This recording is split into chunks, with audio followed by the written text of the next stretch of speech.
Welcome to Make It to Merge. I'm Kirsty. I'm joined by Coop and Will, and a very special guest today. We are joined by Myles, winner of Queen's v Brawn 2 and Jungle Rat extraordinaire. Hello. Myles, how have you been? What have you been up to? I'm very good. Nothing crazy. I took like half a year off after the season and then back to work, and I've just been like enjoying. I mean, there's so much good Survivor happening at the moment, so I've just been enjoying that. Currently, that's taking up 4 nights a week basically for me.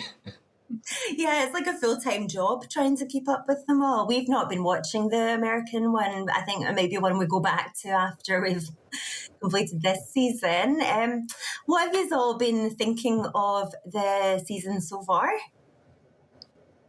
You want me to go first? I've been really enjoying it. I think it's been really good. I think the start was a little bit slow. I was still really enjoying the first like week or two, but it was like a slower start than say our season, which was just fucking crazy from the offset. But they kind of eased into it a little bit more, and then the last 3 weeks have been genuinely like 3 of the craziest weeks of Survivor that I think I've ever watched. It's been insane. It's like they've just all completely turned it up. So it's been really, really fun, unexpected. Yeah. I've been saying on the pod that it's evidence we've had quite a lot of new players this season. We had, like you said, we had that slow start, a lot of people finding their feet in the game, and then just the last couple of weeks or so, people picked it up and they've really just kicked off, and it's gone crazy, which has been great to watch. I know you have people that are like actively saying, "Okay, we're playing the game now. We're playing the game." But yeah, because it is something that you kind of have to learn. Like a lot of people, you can see people actively picking it up. And something that's interesting that not many people talk about is how the meta of a season develops. So like our season, right? No one ever did anything during Tribal Council because the meta was you don't try anything during Tribal Council because everyone will just get like really upset at you and really cranky at you. But after the second episode where Mark stood up and took out and like changed the vote over to Cat, it's really clear that all of the newbies have looked at that and gone, oh, okay, so Tribal Council is just fair game. So they've had what, 7 live tribals, because the meta that has developed is, oh, we get up if we want to change things, we just get up and we change it, which is like it's a clear evidence of the fact that you learn it as you go, and so everyone who plays on a different season has like a different style of gameplay, which is fun. That's so interesting. Yeah, so I guess Mark kind of just set the chaos kind of mindset where, whereas would you say on your season then, was everyone kind of scared to like stick their head above the parapet and like do anything wild? Yeah. It was less that and more like, because you want to build relationships and trust, right? And the way that you don't do that is you go and blow things up and try and, so like you want to portray that you're a reliable ally, and a reliable ally doesn't kind of switch things in the middle of tribal, or at least that was how that was the meta of our season. But on their season, clearly they're like, oh, if you want to change things, just go ahead and change things. So that's what I mean. It's less that no one's like sticking their head above and doing, because like we were doing things, but our time to do things was before tribal. We didn't really get a lot done at tribal. Yeah. What do you think of the whole theme, like the redemption theme, and then the fact that they've got these like newbies and returning players? Do you think that works well? I was very skeptical of it at first for like a mostly newbie season, but I've been really enjoying it. I think I really enjoy how they've like looped, and it's clear there's some of the players who they don't really have much of a redemption story, and it hasn't been a big part of their arc. But other players, it's really clear it's been really looped in. Like I really like what they did with Jackson this week. I've loved like Sally obviously has a really straightforward one. I love Caleb's one, and then there's other players like Keely, for example, who I don't think really has much of a redemption story, and so they haven't really focused that on her with that, right? They've just focused on her character and her playing the game, right? But the way they brought it in, and obviously it works incredibly well for all those returnees, because all 4 of the returnees have very, very good redemption stories. Yeah, we've been finding it funny how some of these like redemption stories are just like shoehorned in. We're trying to work out, like, did they cast this season first, do you think, and then came up with the theme?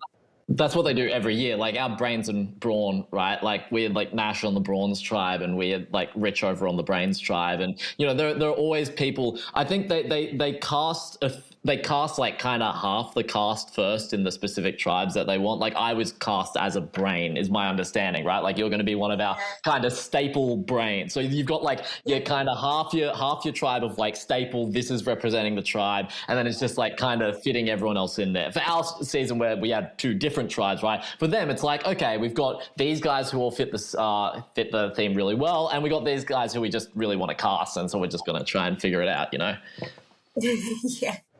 So Sorry, I was just going to say, what do you think of the returning player dynamic with the newbies? Because we've been really enjoying how they've like guided the game and they've been able to like showcase their experience. Have you enjoyed that dynamic between newbies and returnees?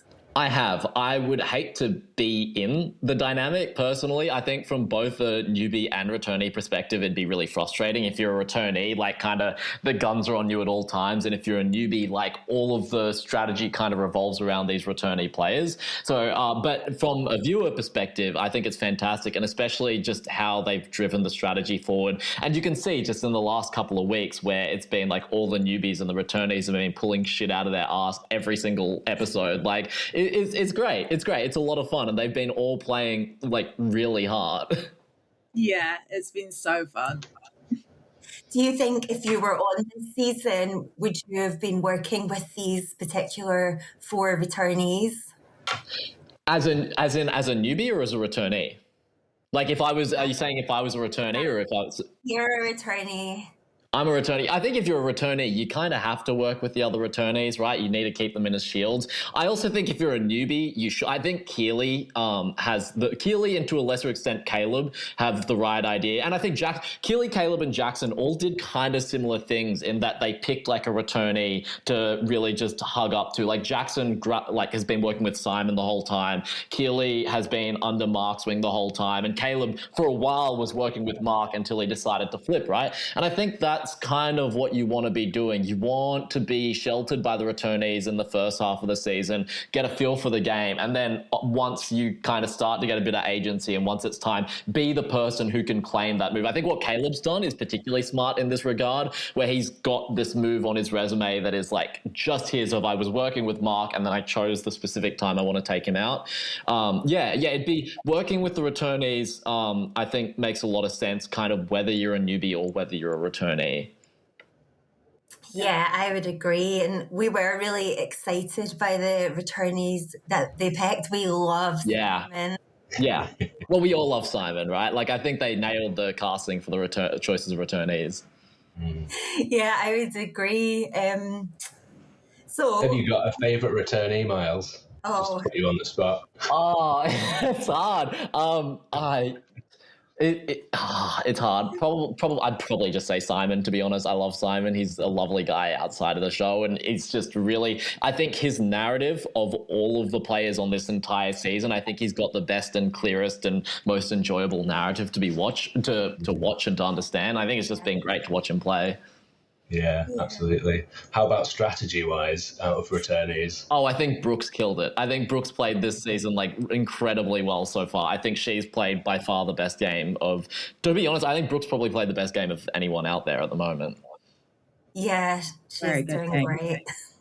Yeah, she's been on it this season, and that last blindside of Simon, which was particularly devastating for us, but, a great move all around, really. You can't deny it, right? Yeah, and I think she's done a really good job of keeping, like, I think the way she's kept Mark in the game as a shield really, really helped her. I think, like, letting him take all of the heat for the whole pre-merge, and so she's been able to slide through. And the relationship that she's built up with Keely has obviously been really important for her as well. Just the fact that she's still here after getting 1,000 votes on her and, like, having to find a bunch of idols. I've been getting, like, flashbacks, honestly. Yes. Trigger. It's like you cannot underestimate how good it is to get somebody else to play an idol for you. Like that is such good gameplay. I think you're right, she's played an incredible game this But also, to comment on Keely there, I think that playing an idol for someone else is probably one of, if not the hardest thing you can do in the game, particularly when you know that you're a target and you're at risk, right? Like, I played mine for Paulie, but I was never getting votes there. I was never even worried. Keely playing an idol for Brooke when there was a potential split vote on the cards is genuinely one of the most impressive things I think I've seen in Survivor. Like, if either Keely or Brooke go on to win the game, I would argue it's one of, if not the best moves like ever made in Aussie Survivor. Yeah, I feel like you just don't see it that often, like someone playing idol for someone else. Because it's hard. Because it's hard. You find like most people find one idol in a season, right? At most, right? Like most people aren't out here finding like 1,000 idols, right? You have this one idol that can protect you at any time. The idea of like sacrificing it to use it on someone else is terrifying. Yeah. Myles, you must have found about 5 idols on your season.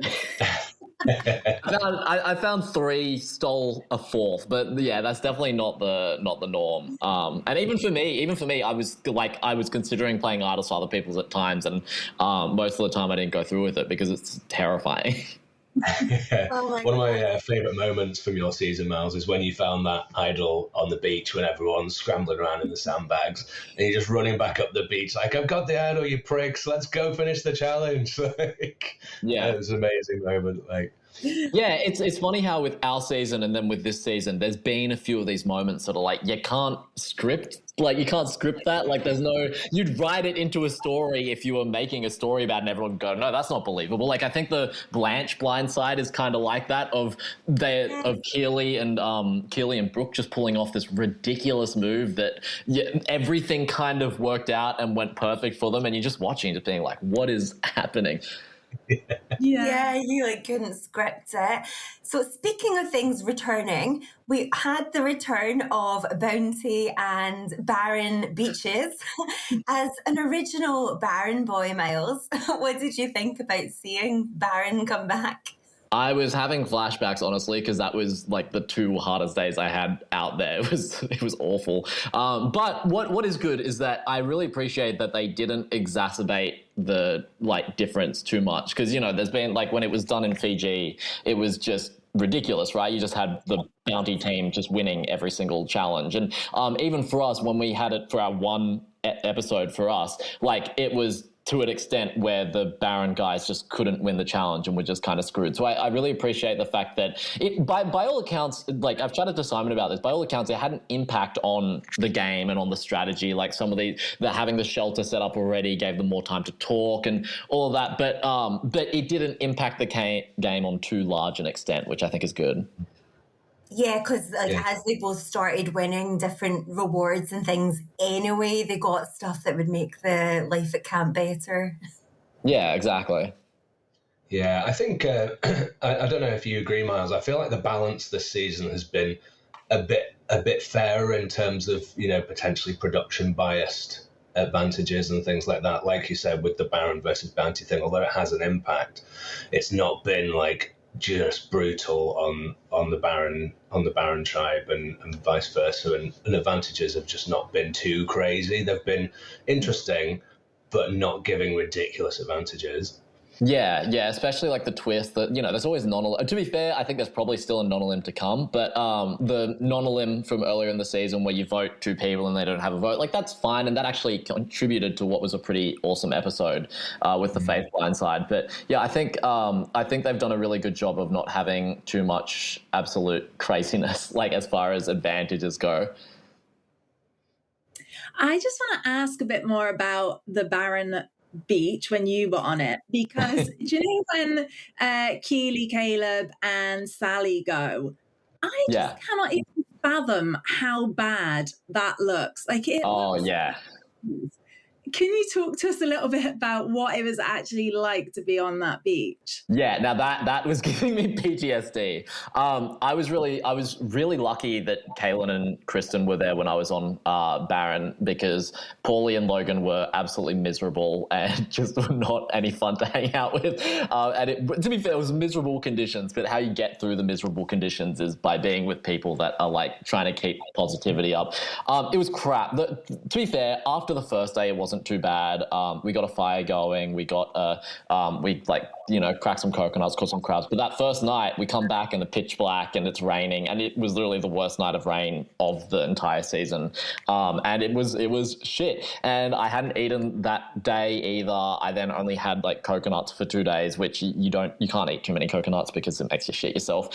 So I had a little bit of that, and it was just it just sucked. Especially because actually it was especially bad because I knew all of them were literally plotting against me, and every time I'd walk away from camp, I'd just eat all of them chatting, because at the time I was like on the top of the tribe and all of the bottom people were on Baron with me. But yeah, it was pretty miserable. So I really relate to Caleb when he was complaining about it. I was like, I feel you, because like, it's one thing to be in those conditions when it's it's a nice, lovely, sunny day and whatnot. Like there, it's like you can deal with it. But when it's raining, no shelter is fucked. Sorry, can I swear? I just realized I've been swearing. Can I swear? Is that all right? Yeah. We have a theory that production keeps an eye on the weather forecast. Yeah. When it looks like it's just going to absolutely pour with rain, they're like, the Baron twist. I think that'd be probably a lot of work to put in to change the twist timings around, but I'll tell you what, it's been really unfortunate timing. Our theory for our season is that the episode before Laura got voted out and she's a witch, and when she went to Jury Villa, she tried to perform a rain dance, and then we had the worst night of rain of the season. So I think that's what caused it for our season. I think that's a valid theory. Was it the same beach they sent them to, this Baron one, as on your season, do you think? Do you recognise a lot of these locations when you see them on? I don't think for this season they're filming in the same locations in Samoa. I know like Australia versus World, Titans versus Rebels, Heroes versus Villains, our season were all on the same beach, so I recognise those beaches. Though I don't know the other beach very well, because I wasn't on the other beach. I was only on Brain Beach the whole time. But I can recognise those ones, but I don't know. I don't think these beaches are the same. I think they changed it for this season. Do you ever find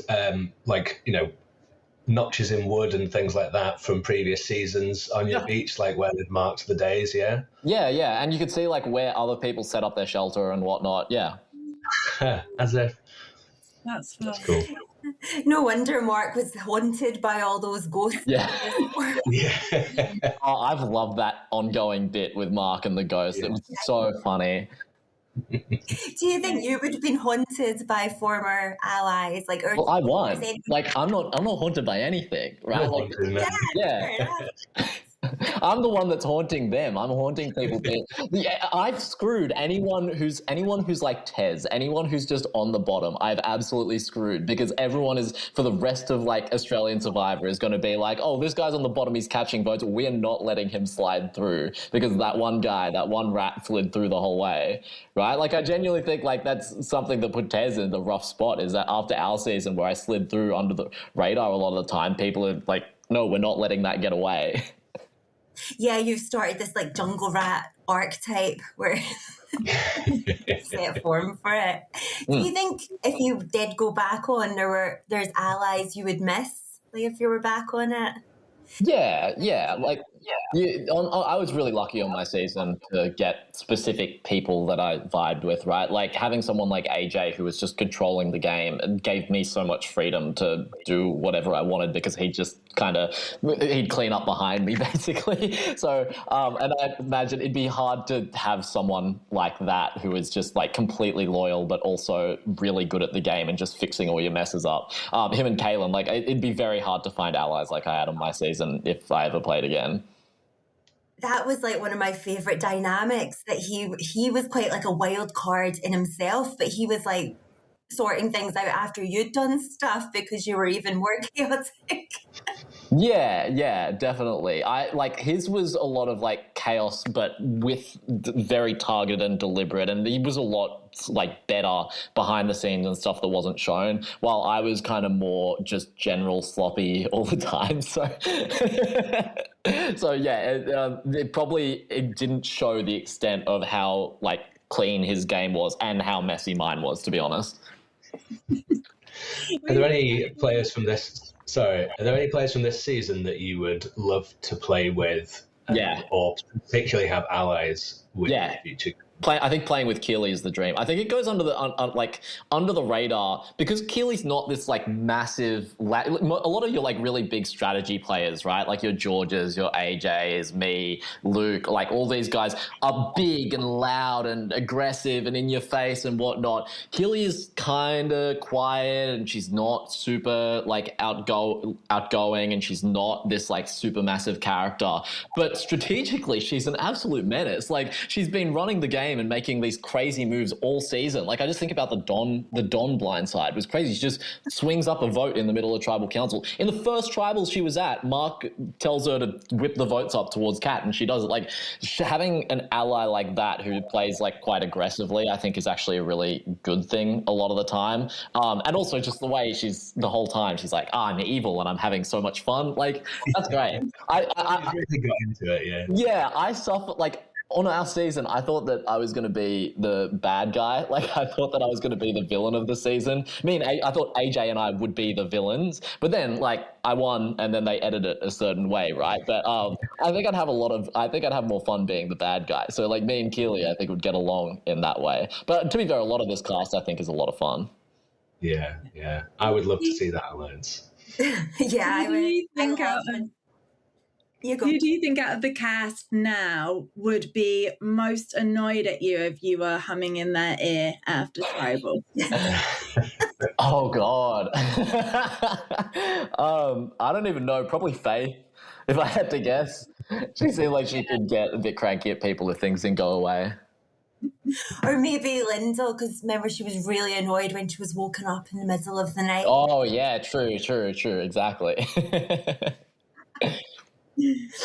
So, who do you think, this might be a controversial question, the best rivalry has been between? Would you say it was Jackson and Caleb or yourself and Max?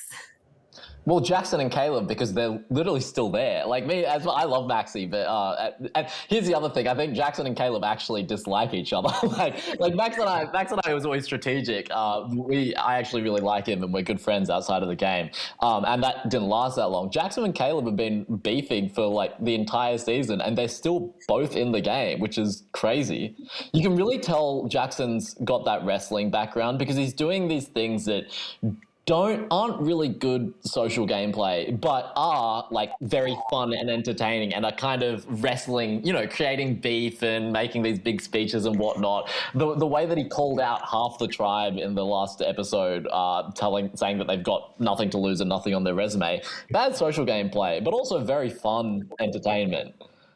We have had those exact same thoughts. He's very like in character, very like comedy beef, but there's definitely an underlying real dislike between them. Yeah, 100%. So gonna move on now to a game. It's basically, what would you do? So there's some scenarios that have come up that we think were quite interesting in this series. So we thought we could just all talk through what we would have done in the same situation. Alternative name for this segment is Myles Better. That's rough. I thought you'd like it. So start with an easy scenario then. If you were on it and Matt Rogers was your brother, would you be telling people? Oh, no, I'm not telling people that Matt Rogers is my... You know what? I'm probably doing what he did, and I'm telling like one person that Matt Rogers is my brother as like a, hey, let's build trust. You're my number one ally. Yeah. But then I think he told everyone the next day, didn't he? Yeah, and like him getting his name wrong as well is so funny. Yeah, I don't know. I don't know what advice that Matt gave him, but I don't think it was fantastic. No, it didn't pay off. I felt like half the tribe didn't even know who Matt Rogers was, though, when he told them. It was like the kind of I'm a psychologist reveal. Yeah. Okay. Yeah, well, I get the feeling that this season has less fan. Like our season, I think, was probably the most fan-heavy season. Especially our Brains tribe was like all but 2 people were fans of the show. I get the feeling that this season has less like big fans on it. So yeah, it wouldn't surprise me. Yeah, as soon as we saw Dawn say, my strategy is going to be taking on a leadership role and building the shelter, we're like, no, surely Matt Rogers would have told him, you do not want a leadership role. To be fair, Matt Rogers did have a leadership role. And like, I'm not completely against the leadership role idea. Like, but it needs more, like, if you're going to put yourself at the front, you need to be quiet. I think what Mark has done as a good example, like Mark's kind of put himself at the front for the entire season. Obviously, it eventually like blew up in his face, but you can, like George did it for the whole season. AJ, like you can, and sure, they weren't like the build the shelter leadership roles, but having yourself as like the front of the tribe that everyone is looking at, that is a clear driver. That, to be fair, that's kind of what Matt Rogers was. He was both the like camp life leadership and then also the strategic leadership. It can kind of work really well. Like that's basically the Boston Rob strategy. He always does that. Yeah, but I maybe it was because he combined it with he was taking the lead role in building the shelter, but getting annoyed at everyone else that wasn't doing work as well. Well, yeah, you need very strong. So if you are going to take on that leadership role, I think you need very strong social tact, which it's very clear that Don didn't quite have. Well, here's a question you might have some insight on. So we were very intrigued about the fire shelter that he started building. Yeah. Did you have one on your season? We tried to make one and we couldn't make it work. So I don't know. Maybe he got it to work. I have no idea. Well, it never came to fruition that we saw, so maybe not. Yeah, to be fair, we're not our season is not the season to ask about anything construction. Maybe the Brawns, you could ask like some of the Brawn people about the like building the shelter and stuff like that. But our Brains tribe, we had one of the worst shelters any tribe has ever had. We were busy strat chatting. You got your priorities right. Yeah. Do you think there's any player then that's been on the Survivor before that you think it would be good to tell people right off the bat that you're related to them? Yeah, I mean, probably someone loyal, right? Like, I'm trying to think. I don't have anyone off the top of my head, but anyone who's played like a really loyal game, I think, being like, oh yeah, I'm related to this person, and they told me that the way you play the game is like with loyalty and you stick with your people and whatnot. Then that's probably a good thing, right? Lee Carsedine. Lee Carsedine, yeah, exactly. Tarzan. Who? Tarzan. Oh yeah, Tarzan. Soldier. Yeah. Okay, next question. The scenario is you're being woken up in the middle of the night you're on the bottom of the tribe. How do you react? I actually basically had that exact conversation on like day 2 with Kaylin. Night chats. Yeah, I don't know what was happening there with Lyndall. Like night chats, I think are really important. Like I honestly, we had so many night chats in our season. AJ and I, most of our chats were in the middle of the night. Actually, me and Kaylin specifically, because AJ and I, once everyone knew that we were kind of together, we'd just talk openly because everyone knew. But Kaylin and I had a lot of night chats. I was talking a lot in the night. I thought that was quite silly, especially if someone's trying to tell you. And to be fair, Lyndall clearly didn't think that was the tribe dynamic. And so she thought that it was just like her messing with her or something. But it's very clear, like if someone's telling you you're in a rough spot, someone that probably wants to work with you. How do night chats work from like a production perspective? Like assuming you can talk about it, is there like there's a crew there most of the night, I'm assuming. Do you have to like poke them and be like, yeah, we're going to sneak off for a night chat, or are they just on it? Kinda. It's like one guy. Without going into so many details, it's like it's essentially the skeleton crew. It's just one guy and just, where can I go, Pat? Guy on the night shift. Yeah. I think that guy didn't like us on our season because, again, our season, everyone was just chatting all night. Everyone was trying to fucking strat chat all night.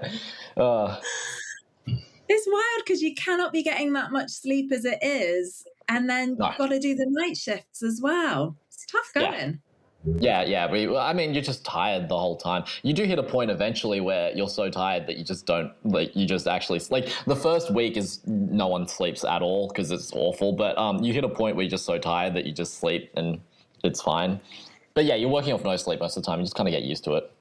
But that does contribute to everyone going a little bit crazy. So when you see people doing, like, people in the second half of the game, people start getting really weird. And I say this, I was getting very weird in the second half of the game. Like, everyone just starts going a little bit crazy in the entire second half of the game. So when you see, like, Ben, like, waving the machete and declaring war, and when you see, like me to causing chaos and making like weird moves and whatnot, like it's because we're all just a little bit crazy. We're obviously starving and hungry, but we're sleep deprived as well. Yeah, everyone just goes a bit nuts.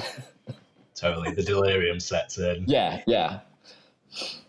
We can relate to that because sometimes we film our podcast quite late at night for us, and then it gets to like the end half an hour and we're like, what are we even saying anymore? Yeah. It's exactly the same as being on a beach. It's very similar. Yeah.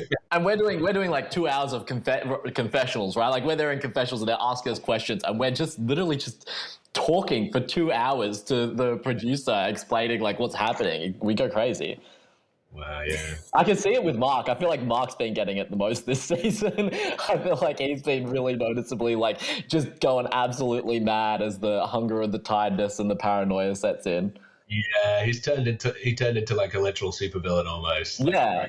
Yeah, but it's fun TV. It's great TV. Yeah, absolutely, yeah. What about Dawn's hat? We saw quite a lot of that in the first episodes. Would you have thrown it on the fire? I would have been accused of throwing it on the fire. Yeah. Would Ken have thrown it on the fire? Yeah, exactly. Well, no, Kent was a shelter and leadership guy as well, so he probably would have gone along very well with Dawn. But yeah, the hat shenanigans, it's very funny that we're getting 2 seasons of hat shenanigans back to back. Oh my God, that's one of my favourite things as well that I've seen on Survivor, when he threw the hat on the fire and then confessed to it. Yeah. Straight away. Okay, would you have flipped and joined the returnees like Simon did? Yeah, I think Simon had to there. I think like going along with the newbies for the whole time is just a recipe for like, I don't think you should be playing to be the last returnee standing, which is essentially what going along with the newbies are. Like the returnees are going to shield you. The newbies aren't going to give you any shield. They're going to cut the returnees and then at some point they're just all going to target you. And obviously it hasn't quite worked out because he got voted out in the last episode, but like they flipped over Jackson, and it could have potentially worked out a lot better if Brooke hadn't have flipped, right? Say Simon wins immunity there, and then they just go in 4 strong. Yeah, I think you've got it because you have Mark as a shield. Like Mark's kept Simon protected. You got Brooke as a shield.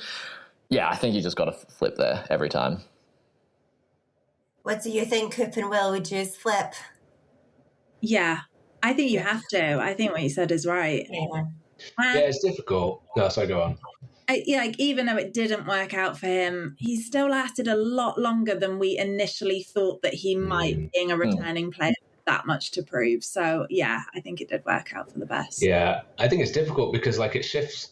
It's how's the power dynamic going to shift if he stayed with the newbies? Like, does he then become a target for the returnees because they see him as like, oh, we're gonna get Simon out, and would he have left earlier, or could it have kept him in the game longer because that shifts the power dynamic to the newbies and the numbers a little bit more? It's hard to say, but he even potentially becomes a target where the returnees go to the other newbies and pitch, hey, if you want to get out a returnee, let's get out Simon, right? The other thing to note is that Simon and Mark are actually really good friends outside of the game because they're both like 2 of the only Queenslanders. And so they came in with like a pre-game friendship, right? And he built up a good relationship with Brooke over on the swap tribe. And so he's got 2 of his closest allies over there on that other tribe. Yeah. I guess that's another factor when you're playing with returnees is there's all the outside of the game relationships that you're going up against as well, which are obviously very strong because you're in such a tight-knit community. Yeah. Another factor for a newbie. Exactly. If you were going to play again, Myles, is there anyone who you'd want to go back on it with? Yes, there are. But I'm keeping that one close to my. Like, I don't want to be giving my secrets away of who I want to be working with. People can research that then. But yeah, there are. I mean, obviously, I'd love to play with any of like the people that I'm like close friends with, right? Like, that'd be a lot of fun. But yeah, I think everyone's got people who they're close with in the community. Sorry for the shadiest answer ever. Oh, no. Oh, good. We don't want to damage your future game. I know when we're asking all these leading questions, it's fine for us three to say, but like you actually know these people. Exactly. I'm always like careful with what I say. Okay, would you have let Laws win immunity? So Oh no, Simon. No chance. No, I couldn't even believe. Like, I don't think he was considering it, but like there's no way. Is anyone here letting Loz win immunity? Not a chance, right? Like, I think it must have been edit bias that made it look like he was considering it, because, I mean, it's in the position Simon was in as well. Yeah. He can't afford to just give away that immunity. Oh, she'll give it back to him later. I'm sure you will, yeah. You can't believe that at the moment. No chance. No way. I was thinking, though, like based on what you said earlier about how the second half of the game you just get so tired, and they've been doing this challenge for like 40 minutes or whatever at that point, I was thinking, oh my God, he might actually do it, because you're not thinking straight and you just think, oh, maybe it's good for my social game if I like really bond with Loz. So I was thinking he was going to do it. I wouldn't have done it. Well, I don't think I would have, but... To be fair, I think if he's in like the middle of the tribe or on the top of the tribe, or if he has an eye, like if he's got something else, if he's not specifically on the bottom of the tribe, I think it potentially makes sense, right? But I think in his specific spot where he knows he's a massive target, I think you just have to. Yeah. I think it was demonstrated that Simon wasn't that bothered about bonding with Loz when he decided not to take her to the cinema challenge. Would you have taken her to the cinema challenge, Myles? No. At that point, Do you think Jackson was the right move? Yeah. I mean, clearly it was. To be fair, I don't think it really mattered who he took to the cinema challenge. Like, I think it was kind of going to be this. I think it didn't really swing the outcome that much. But at that stage, if Jackson's your ally, just take Jackson. Like. Mm-hmm. Yeah, you've been putting all that time into building that relationship, hadn't he? Yeah, Loz isn't going to flip because you give her the cinema challenge. So what's the point? And we know that Jackson does like a revenge storyline, so it could have like really backfired on Simon not to take Jackson. He could have gone full wrestler. Yeah, exactly. Jackson's very clearly playing, like something Simon was doing well before getting voted out is that he was very clearly playing with Jackson the kind of narrative and the meta of it all. And and there are different types of Survivor players, but definitely a lot of us, and me included in this, like are thinking about how things show on TV, right? Like it's one thing to play Survivor, but most people aren't going to win. And if you aren't going to win, you may as well maximize like being a fun character and having a good time out there, right? And it's very clear that Jackson is thinking about that a lot, because also Jackson's probably playing for this, like he's got kind of a career that involves like having a public persona. So he's got more to win out of this than most of the other guys do, right? Like Loz doesn't really care about the TV time of it all, right? Like Sally has a life outside of, so like these guys they're playing to win, right? While Jackson's win isn't just him winning, it's also him being a massive character and then improving his publicity. Yeah, it's a really good point. Yeah. Simon kept saying words like legacy. Think about your legacy. Yeah, he really drove that. Simon really worked hard at that flip. Do you think it was down to Simon's last hurrah at Tribal where he used the wrestling analogy and kind of like, or do you think he was already thinking of flipping in that direction at that point? He would have been already thinking about it. I don't know how much Simon's last hurrah would have sold him on it, but definitely like all of Simon's like incessant badgering sold him on it. And then it's just like you have so much time like before, on the way to Tribal, when you're at Tribal, and just sitting there. It happened to me with the PD move. When I idled out PD, I actually left camp. I wasn't planning on doing that, and then I just thought of like you have so much time, and it starts as just like a little intrusive thought, and it whirls around until you eventually just like takes over. And I think that's the same thing happened to Jackson. You could see him at Tribal just sitting there and thinking about it and mulling it over. Yeah, because tribal council lasts like in real time, like actually a couple of hours at least, right? So there must be a lot of thinking time there where you're analyzing everything that's happened in the game so far, but also I guess you're looking at other people on the tribe bench and thinking, what are they thinking? Are people whispering? You know, all that, everything that's going on, making you hyper aware and potentially hyper paranoid as well. Yeah, exactly. And even the walk to tribal as well is quite long, and so you've just got a lot of time just in your own head where you're just thinking, and just like a little thought can grab hold, and it just takes over. Is it quite a long walk? Yeah. It's a while. I remember in really early seasons of Survivor, and like people saying, "Oh, we don't want to lose because we just don't want to have to do that walk to tribal." It's a while. You've probably got like an hour-ish. Wow. That's loads of time to think about. Yeah. No, and they carry that torch the whole way. There's a little bit of production stuff behind the scenes. I'm saying as far as thinking time, it's like an hour-ish. Yeah. Got you. Wow. Yeah, that's a long time for a thought to spiral. Yeah. I don't know if you're allowed to tell us this, but the torch racks that everyone has back at camp, are they given to you by production, or do people make those? What, where you put the torches? Yeah. Yeah. They're already there. Okay. What about the hook for the immunity necklace? Yeah, that's already in there as well. I'm like, every time you ask me a question, I'm like, oh, is this something I can tell them? Can I say this? Yeah. We were thinking that John had been like woodworking away all of these bits and bobs. That'd be fun. Make your own little side project, make your own hook. We had on our season, we had Kaylin make a pole out of bamboo for me to pole dance on, and that was not production. That was very much just Kaylin. That was fabulous. I would love it if it was production, if they're like, for this season. Forget the talk. We really want this for the promos. Like. Okay, let's do one. We'll do one last one. If you are Jackson, would you have gone along with Harry's Flint plan? Like, would you have stuck it out to the end, or would you have done what Jackson did and just revealed that you had it?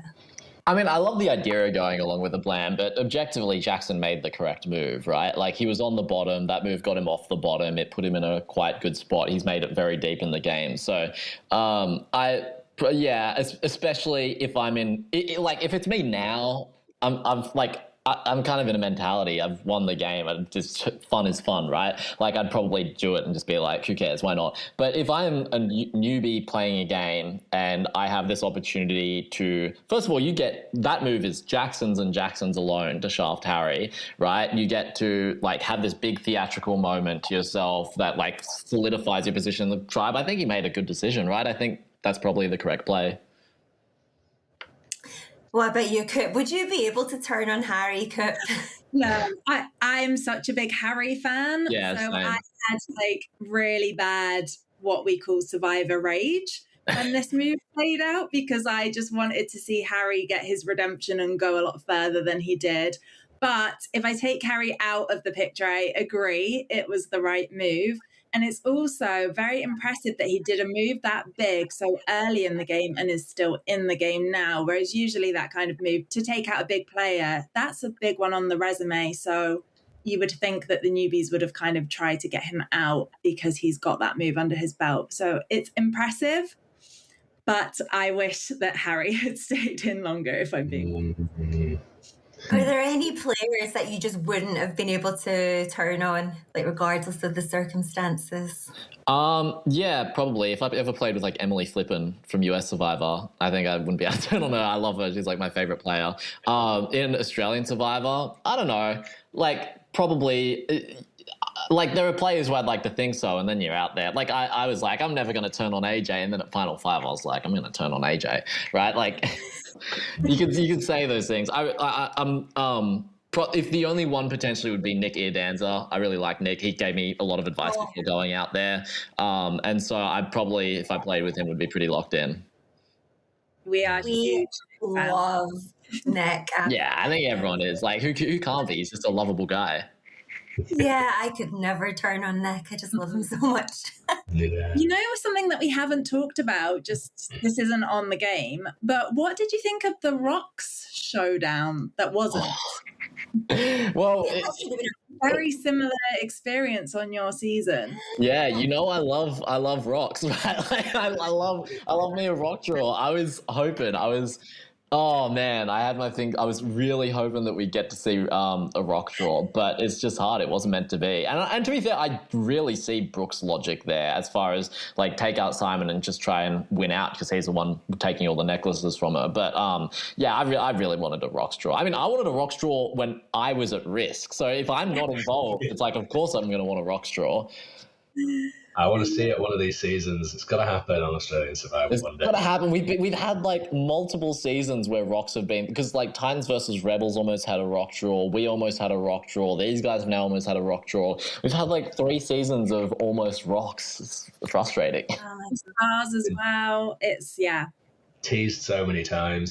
I think it's difficult, right? Because what we want as viewers and what's going to make great TV is often objectively not the right move for the player that's involved. It's like with the rocks, it's not a good move really to go to rocks unless you're like desperate and maybe don't have anything to lose. There's also a core difference between rocks in Australia and rocks in the US with regards to the end game, where because Australia has been a final 2 besides Australia versus World for a while, like if you're looking at a final 2, that means if you've got an alliance of 4, let's say, who are going to rocks against 4, this side wins, it's 3, maybe they knock off another, it's 2, but then suddenly these guys most of the time aren't going to go down to like 4 people. Now on our season we did, but I tried to flip at 5, right?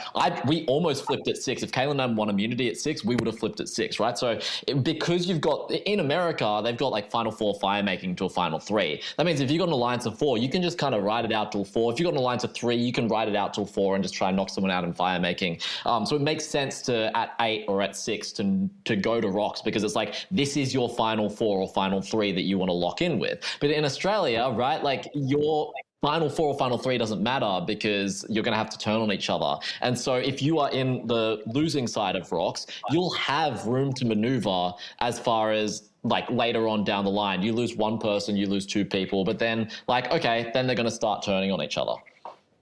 Do you think JLP was disappointed when you didn't go to rocks?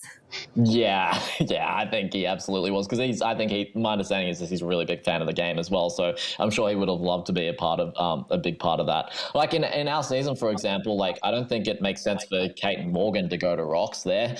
I think Kristen should have gone to rocks, but for Kate and Morgan, right?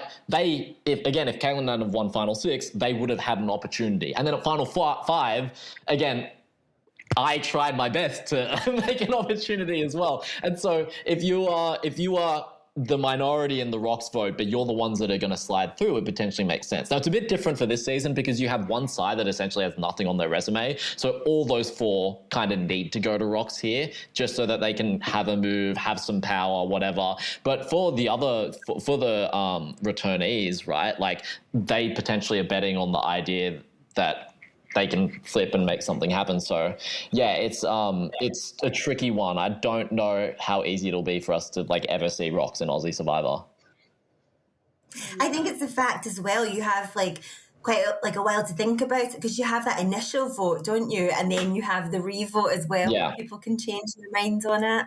Yeah, if you're that one person who has if you're in the minority that's losing rocks and you are the one person who has the best relationship with the other 4 that are winning, say, then it makes sense for you to not go to rocks, because you don't go to rocks, this person gets voted out, then this person gets voted out, and you're left with the relationships because they're keeping you safe, and then they flip on their allies, right? So there's always someone that's not incentivized to go to rocks, and here it's Brooke, obviously. One day. We can hope. Yeah. I always fall for it as well, you know, in the promotions when they're like, will they make Survivor history? Yeah. I always think they do it, and then no, they don't. Yeah, like even on our season, like I actually don't really think it made sense for AJ to go to rocks for us. And if Kaylin hadn't had immunity, it really wouldn't have made sense for Kaylin to go to rocks for us, right? Like AJ and I, to be honest, even me, I had an idol at the time, right? Like why would I go to rocks? But AJ and I had just loved the idea of rocks. I don't even think it was necessarily in our best interest to go to rocks, but we A, loved the idea of rocks, and B, thought that we could that the others would fold. And so, yeah, there's always reasons to not go to rocks. So it's going to be hard to see, which is unfortunate because I really want to see rocks. Yes. What did you think of Simon's promise about taking 2 rocks? Hilarious. And I love seeing that kind of like creative thinking, even if it is like totally lying.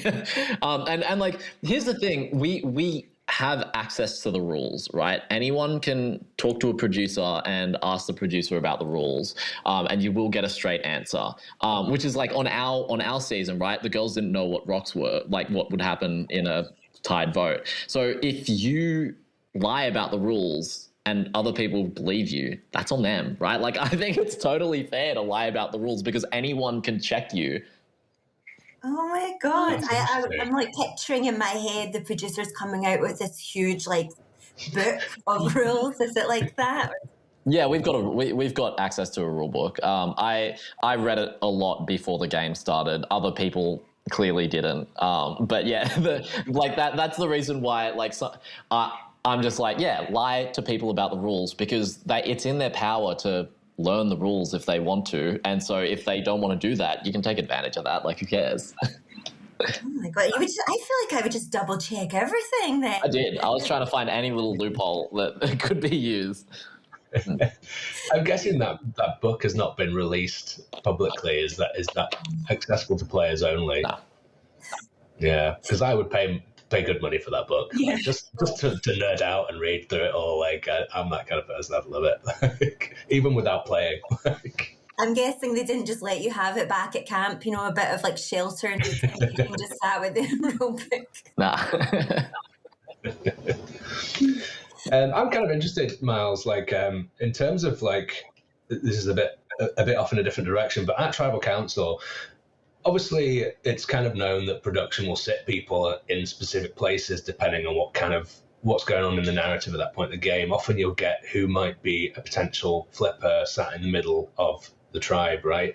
Did you find yourself using that knowledge at all in your season? Not really. Was it something you were aware of? Because the way that they set it up is always like what is kind of obviously happening to everyone. Like if there's ever anything happening underhand, if there's ever a blindside or something like that going on, they're not going to blow up the blindside by showing people, right? So usually, unless I used it in literally the first Tribal Council that I was at because I was so on the bottom, I had no idea what the dynamics were, and it gave me kind of a little idea of what was going on. But other than that, like they do a pretty good job of not giving too much away. Cool. That's good. Because Will just has this theory that the swing vote just always sits in the middle. No, not always. It often is, but sometimes I'll be like on the end. Sometimes and there can be complicated dynamics, right? It's usually more just like whoever is aligned is sitting to whoever is everyone knows is aligned is sitting together, right? So I was always next to AJ. Also, some stuff is out of their control. I was always on the end because my glasses. There was only one spot where my glasses didn't reflect the fire into the cameras, and so I was in our whole season. I was just on the end the whole time, and so anytime anyone was whispering, I had no idea what was going on. Oh my God, seriously? Yeah. Wow. I love random behind the scenes tidbits like that. Like I'm a nerd on the like behind the scenes side of like the show, which is a shame because there's basically nothing out there in terms of how the show works behind the scenes without having underhanded chats with people.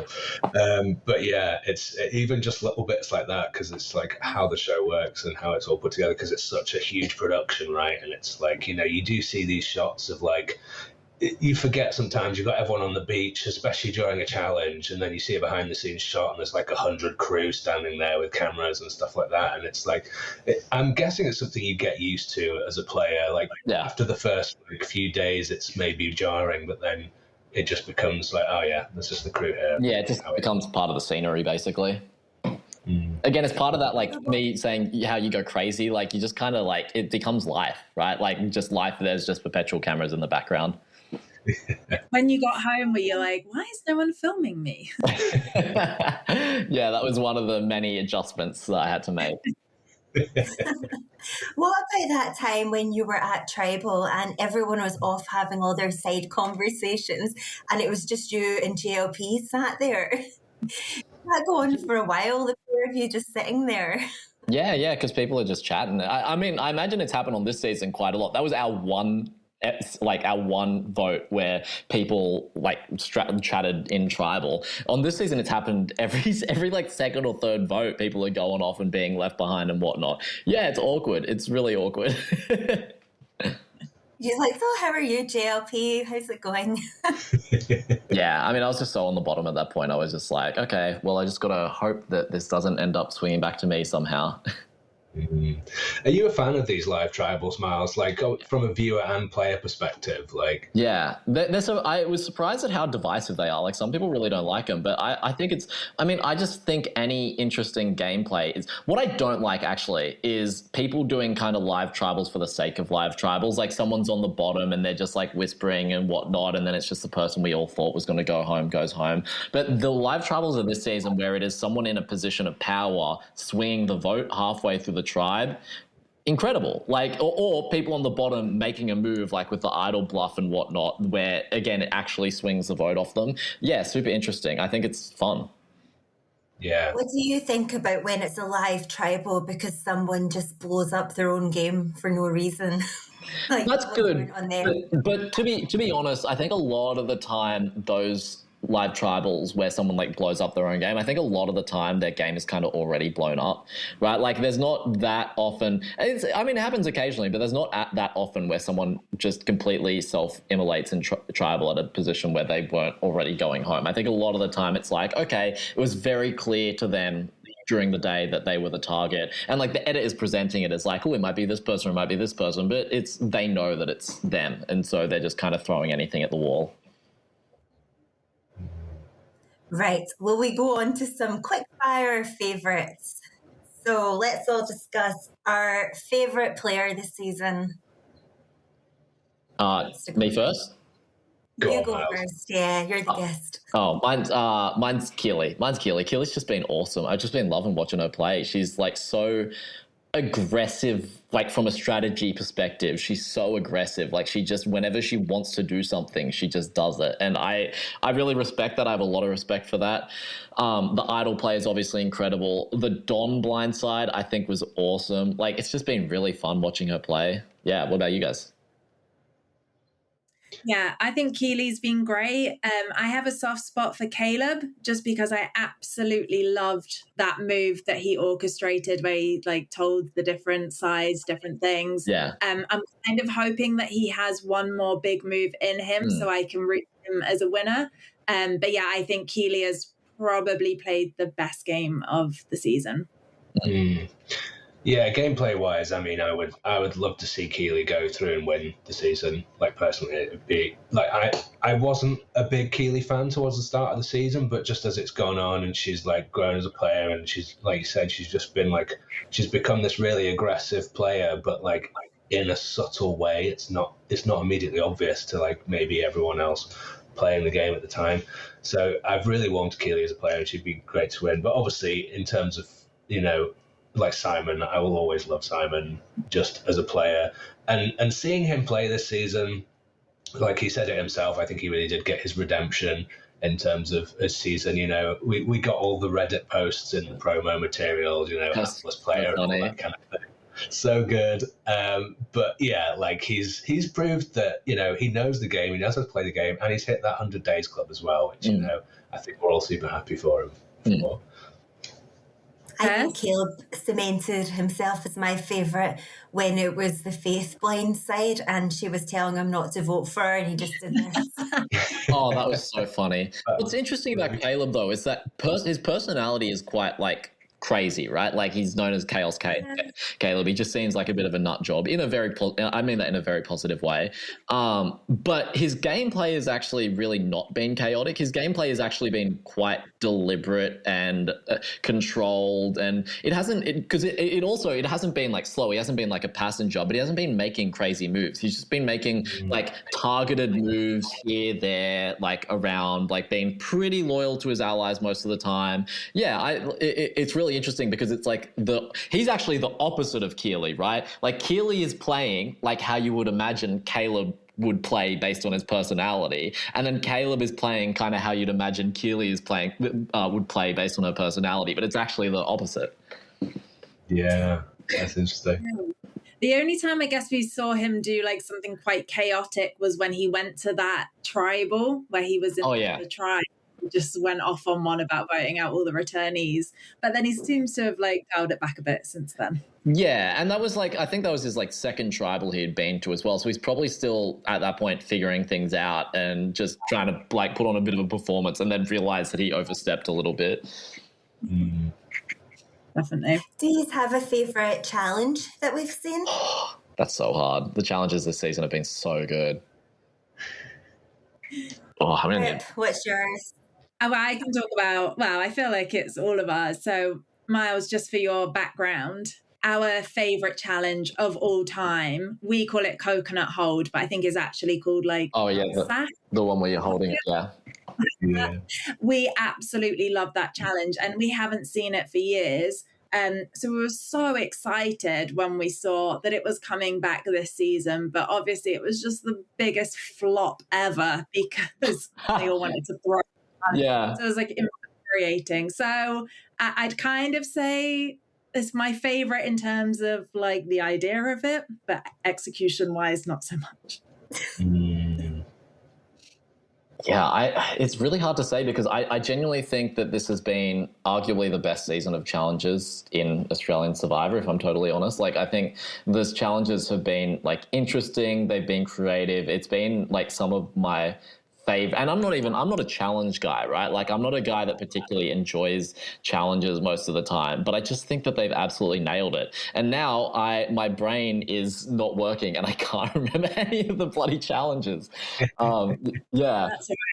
But the primo challenge, the one where they're pushing that massive pyramid along the rails at the start of the game. I love any like brutal physical challenge, to be honest. Like any really brutal, those early game challenges where you're like lifting a bunch of heavy stuff, I think are just a lot of fun. Yeah. Is that the one where it got stuck? Yeah. Yeah, and they had to like lift it back up onto the railing. Yeah. Oh, that was painful. I always got beef with that challenge because it was the one where Harry went out, was it not? Yeah, it was. Because we were like, why has this sled gone off the rails? I feel like it shouldn't have got stuck, That's unfair advantage. And then they had the part 2 of the challenge as well, where where he pulls the crank and the thing drops, and then it's a surprise. That challenge was great. Oh, that was great. That was a really cool twist. Yeah, I know you guys love a crank, right? Oh, we love a crank. The way your faces just lit up just then at the crank mention. The other one that I really loved, actually, I do have an answer for this. I think that the bluffing challenge is possibly my favorite challenge that they've ever done. That was super fun, yeah. Yeah. And Brooke's acting in that challenge was fantastic, right? Yeah. And then the stuff with like Caleb and Jackson as well, and like Lottie having a go at Keely. How good. Yeah, amazing. I could have just watched the whole unedited version of that, I think. Yeah. Yeah. Do you think that was a good move of Brooke? No. She obviously really wanted that pie. Terrible move. Yeah. Like, why? Like, just to showcase how good you are at acting and at lying, yeah.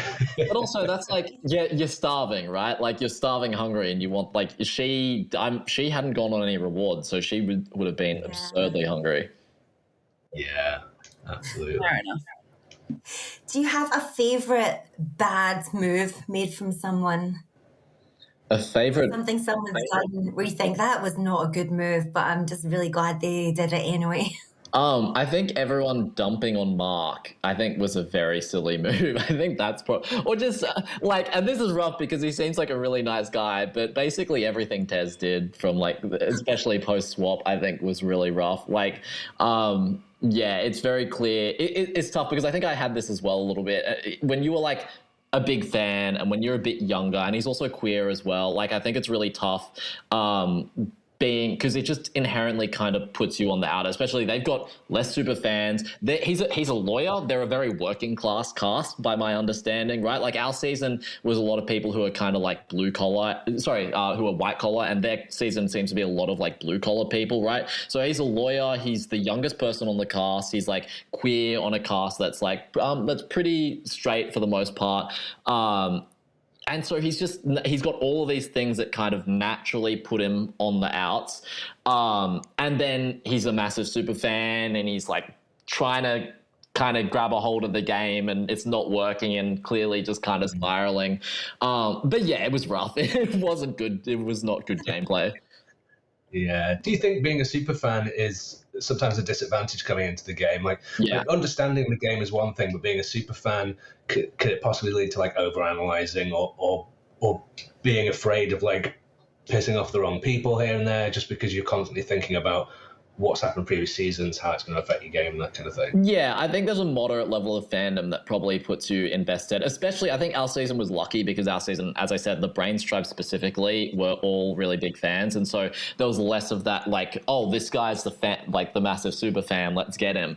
But definitely in other seasons where you have less fans on the cast, like it puts a little, like it just is just a thing that will keep people's eye on you, right? Like, oh, this person knows the game really well, so we gotta be careful. But to be honest, I think the fandom thing was the main thing with the fandom is less drawing other people's attentions and more just getting in your own head about this, where you're so excited, this is like your dream, and you're out there, and as soon as things start going wrong, it's like, oh my god, everything is like going wrong, this is my dream like slipping away. Versus for the other people, I think when things start going wrong, it's like, okay, things are going wrong, it's not the end of the world, I'm going to do my best. If I don't do my best, it is what it is, right? Yeah, they can't maybe see the way all the options could play out the same way. Yeah. I can totally get as well how people just get so giddy when they're on it, and they just want to talk strategy to everyone. I can really see how that is. Yeah, that's the classic. And the super fans are super prone to like overplaying their hand as well. And the fact that the non-fans don't play as aggressively is really helpful for them in the early game, because like you actually shouldn't be playing aggressively until you kind of have a good read of the board. And like the mistake I made, the mistake so many people make, is like they start playing really hard from the outset, but you actually don't really know, like to put the puzzle pieces together, you kind of need to be able to see the pieces. And before that first or second tribe, or before you have a good read of the tribe, you can't see where the pieces are at. So you start trying to assemble the puzzle, and it's like you actually have no idea what you're even assembling. And I think the fact that like a lot of the non-fans go slower is way better for them gameplay wise, because they can just kind of ease into it and get a feel for it. And like the super fans, you think you know the game, in reality you don't actually know shit, like until you're out there and you're actually playing, and just you overplay as a result. Yeah. Speaking of early game, what would be your advice to someone to avoid being the first boot? Just be chill. Like literally just like be lovely, be amicable, try and be social, work hard around camp. Like if you do all those things, it's going to be very hard for you to become the first boot. Yeah, it shouldn't, in theory, it shouldn't be hard to not be the first boot. I say that I was 5 minutes away from being the first boot of our season. I'm so glad you weren't. Yeah, you're asking this question to the wrong, you're really asking it to the wrong person. Yeah. But Myles, Kent just had an inexplicable vendetta against It actually wasn't Kent. It actually wasn't Kent. Kent kind of hopped onto the bandwagon that was already being driven by Rich. Rich was actually the one who was just kind of targeting me out the bats for whatever reason. Kent and I didn't get along, but he wasn't the one driving it. He was just like kind of adding fuel to the fire. Oh, wow. That's interesting. Yeah. We were always like, why? Yeah, it's just personality. That's the main thing. Like, you should just really be focusing on, like, trying to have as little conflict as possible. Yeah.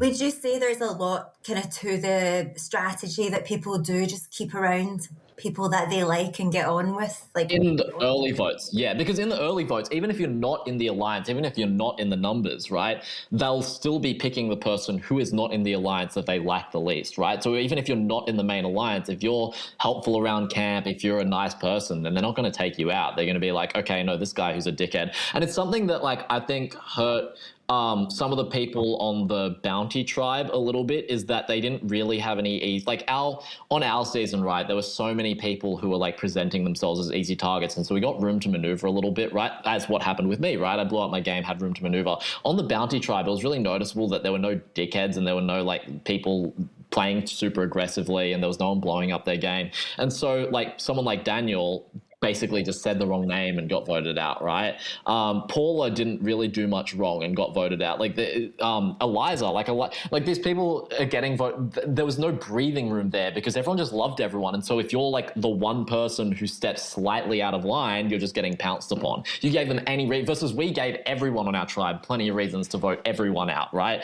And so what it meant is that with good gameplay, you could kind of maneuver through that. Yeah, because we kind of saw Harry doing that, didn't we, when he was trying to find one person who could get everyone to want to vote out, but it was hard because everyone just liked each other so much. Yeah, exactly. Right, we'll do one last question then. Awesome. What's been your favourite blindside this season? Oh, that's really hard because there's been a lot of really good ones. I mean, probably the Blanche one, it's so hard. The Faith one's my favorite pre-merge blindside. The Faith blindside, I think that's one of the best edited episodes of Survivor ever. Like, I think the editing in that episode was just fantastic. The Ben one was really good in that it was very unexpected. Like that, I thought Brooke was gone. I did not think Jackson was going to flip. But yeah, I think just the Blanche blindside, even though obviously Blanche was a smaller player. First of all, I'm kind of happy that she was out because she was very clearly someone who didn't have a really good read on the game and was probably just going to get carried through as a GOAT.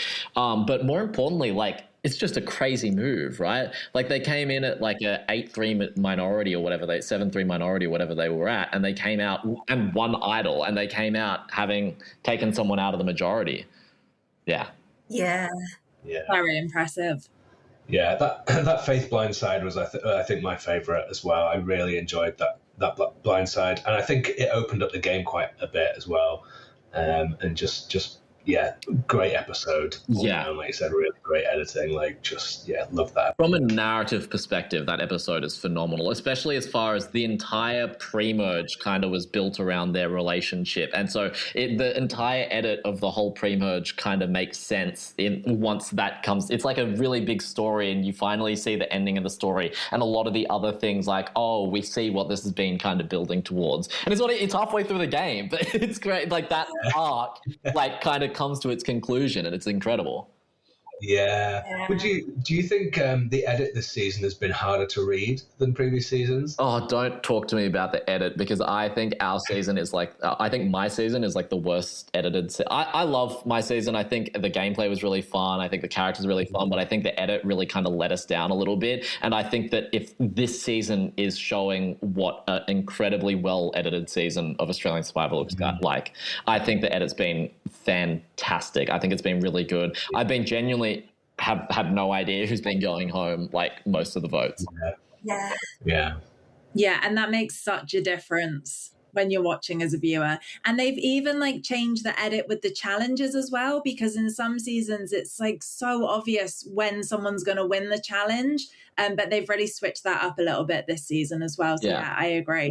The main thing that I really like that they're doing is they're doing a really good job at even though like Australian Survivor is always going to be a bit imbalanced in like confessionals and whatnot, but they're doing a really good job at showing where everyone is on the tribe, even if you're not getting content from them. Like, for example, you kind of knew, while you didn't get content from them, you knew kind of what Rich was doing, what Blanche was doing, where Tez was at, even though they weren't big characters. It's like, okay, you knew where they sat on the tribe, right? Versus like on our season, right, you didn't know what half the Brawns were doing. You didn't know what PD, like no one knew where kind of PD sat and who he was around. I think that PD and Rich, like the edit that Rich got is the edit kind of PD should have gotten on our season. I love that they've made like some of the pre-mergers really big characters, and so you're genuinely shocked when like Faith goes out, when Lottie goes out at merge, when Usher goes out. You've got these massive characters going out, but they've also done enough building of the other characters, with the exception of maybe like Sally and Loz in this end game. But people like Cameron and Caleb and Jackson are coming into this end game, and you have a really strong idea of what their games have been so far. We were just obsessed with the way like Ben came onto the scene, like with all his confessions as well. Yeah, he's a fantastic confessionalist. Yeah. I saw something online the other day that said he said the reason why he didn't have so many confessionals in the start is because he had like really bad ulcers in his mouth, so he couldn't talk. So that's actually why he didn't have so many at the start. Maybe that worked in his favor early game. Yeah. Low for a bit. Yeah. Okay, well, I think we'll finish up there unless anyone's got any other questions they want to throw out. I'm all good. Yes. Thank you so much for joining us, Myles. This has been so fun. Yeah, I've had a good time. Thanks for having me. Great. Well, I will finish up the recording here, but thanks everyone for listening, and we'll see you for our next episodes.